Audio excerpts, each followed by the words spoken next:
pako kimya kabisa, hakuna chochote kinachoendelea. Kuna shida yoyote ipo? Kwa nini stendi isimame? Septemba ya mwaka 2024 unaweza kuwa ni mwezi uliojaa furaha kwa wakazi wa wilaya ya Chunya baada ya kupokea mradi wa ujenzi wa stendi mpya ya mabasi yenye uwezo wa kuhudumia zaidi ya mabasi 100 kwa wakati mmoja. Ujenzi wa stendi hiyo unaogharimu zaidi ya bilioni 2 ulipangwa kukamilika ndani ya miezi 9, lakini hadi sasa ni zaidi ya mwaka mmoja ujenzi ukiwa umesimama kwa muda bila kukamilika, na huu ndio muonekano wake kwa sasa. Kuchelewa kwa stendi hii kunaibua hoja ndani ya baraza la kawaida la madiwani kwa robo ya pili ya mwaka, wakihoji sababu za kusimama kwa ujenzi huo. Mheshimiwa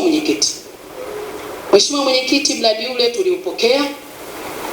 tuliupokea tukaambiwa kwamba utakamilika baada ya miezi 9. Sasa sisi kama madiwani, Mheshimiwa Mwenyekiti, hali iliyoko pale kila mtu akipita anaiona. Tulikuwa tunaomba Mheshimiwa Mwenyekiti tujue amekwama wapi, na sidhani kama halmashauri imekwama fedha, kwa sababu tulipata taarifa tuna fedha za kutosha ambazo tumezipata kutoka kwenye serikali yetu tukufu ya Daktari Samia Suluhu Hassan. Sasa Mheshimiwa Mwenyekiti, naona muda unakwenda, tunataka tujue mkandarasi amekwama wapi kwenye utekelezaji wa mradi ule mkubwa ambao tuliupokea kwa bashasha.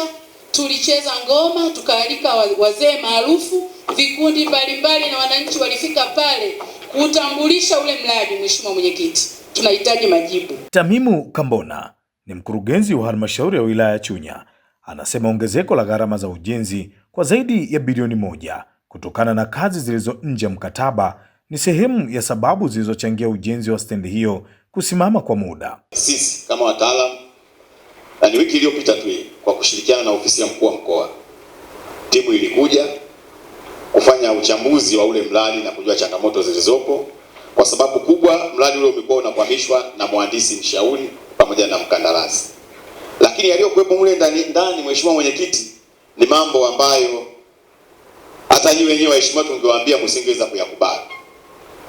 Kwa hiyo kama kumetokea changamoto ambazo zingeweza kuingiza halmashauri yetu kwenye matatizo ya kifedha, sisi kama wataalamu wenu hatukukubaliana na hayo, kwa sababu kwenye mradi ule tulishaletewa ongezeko la kazi lenye thamani zaidi ya bilioni 1 za Kitanzania, ambalo ndio lilileta changamoto. Je, leo waheshimiwa nyinyi tungekuja kuambia mradi wetu ulikuwa na thamani ya bilioni 2.8 lakini leo umetekelezwa kwa bilioni 3.8, mngetaka kujua hii bilioni 1 imetoka wapi? Hao wamechukua Kambona.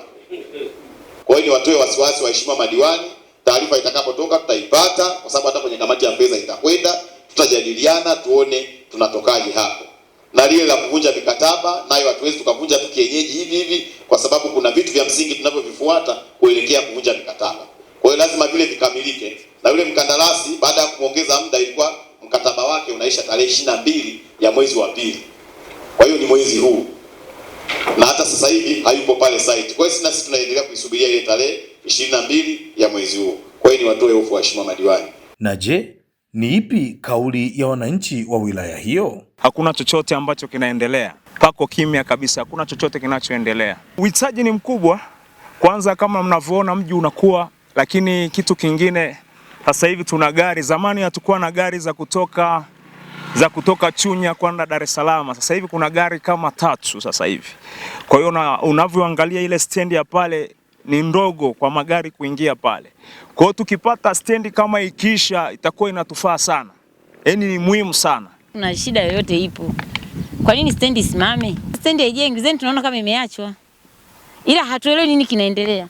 Tunaona tu raia wanapita njia, maneno mbalimbali, stendi imetelekezwa, ila sisi kama sisi hatuelewi shida ni nini. Kule haikizi.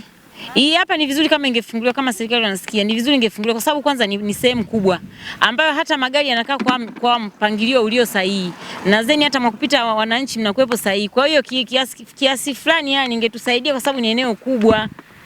Magari yasingekuwa yana mbanano, kwa sababu kule sasa hivi yana mbanano kiasi kwamba hata watu kupita pita haiwezekani. Kwa kweli ingetusaidia na tulifurahia, sio kwamba tujafurahi, tulifurahi. Ila tunashangaa imesimamishwa, hatuelewi shida ni nini. Chunya imeshatanuka. Kwa zamani Chunya ilikuwa ni ndogo, kwa hiyo ilikuwa panatosheleza. Kwa sasa hivi Chunya imesha kubwa, yani kubwa, mle mmejengwa wapi pamekuwa padogo. Yani pafinyu, inafaa ije hapa. ndo pako vizuri.